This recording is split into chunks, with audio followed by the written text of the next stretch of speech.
बहुत सारी खबरें आ रही हैं, क्या लग रहा है कि इस बार क्या होगा? नहीं, इस बार गुजरात में 26-0 तो नहीं होने देंगे। हम लोग कमिटेड है, डिटरमाइंड है और 8-10 सीटों पे इंडिया अलायंस का परफॉर्मेंस बहुत ही बेहतर रहेगा। जबरदस्त फाइट की है। मेरा विधानसभा वडगाम जिस बनासकांठा जिले में आता है, वो बनासकांठा और जिस पार्लियामेंट सीट में आता है पाटन, दोनों में कांग्रेस पार्टी ने बहुत ही बेहतर परफॉर्मेंस दिया है। इस बार 26-0 नहीं होने देंगे। अच्छा, एक चर्चा जो सरेआम हर गांव में होने शुरू हुई, संविधान बदलने को लेकर।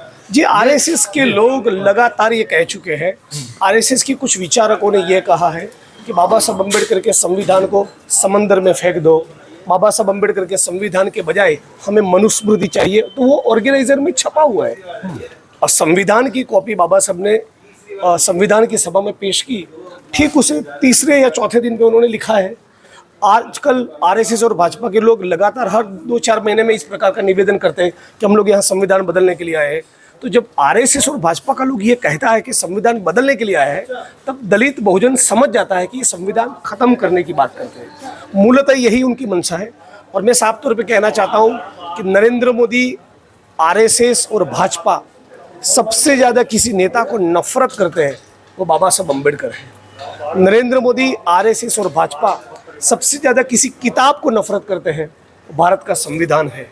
नरेंद्र मोदी, आरएसएस और भाजपा सबसे ज़्यादा किसी नीति को नफरत करते हैं, वो आरक्षण है। अब ये भारत का बहुजन, दलित, आदिवासी, ओबीसी समझ चुका है और वो राहुल जी के साथ है, इंडिया अलायंस के साथ है और लोकतंत्र और संविधान बचाने की इस लड़ाई को पूरे मुल्क की जनता ने समझ लिया है। और इसीलिए मैं मानता हूँ भाजपा, उसका जो मैजिक फिगर है 272, वो भी किसी कीमत पर क्रॉस नहीं करेगा। और मुझे उम्मीद है कि हमारा ये लोकतंत्र जो बलिदानों से तैयार हुआ है, राइट, 23 साल की उम्र में भगत सिंह ने बलिदान दिया, चंद्रशेखर आज़ाद, राम प्रसाद बिस्मिल, अशफाकुल्ला खान, जतींद्रनाथ, सुखदेव, राजगुरु, जेलें काटी लोगों ने।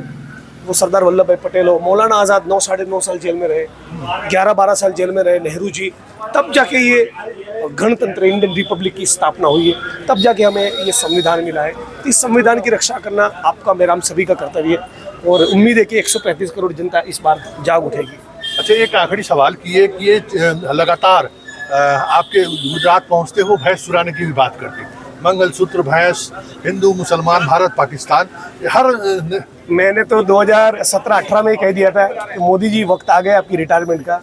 अब कुछ उटपटांग बातें करने लगे हैं, तो अब कम से कम हम रिटायर हो जाए। इस प्रकार की बातें, फिजूल की बातें करने, झूठ तो बोलते ही थे, अब बकवास पे उतर आए हैं।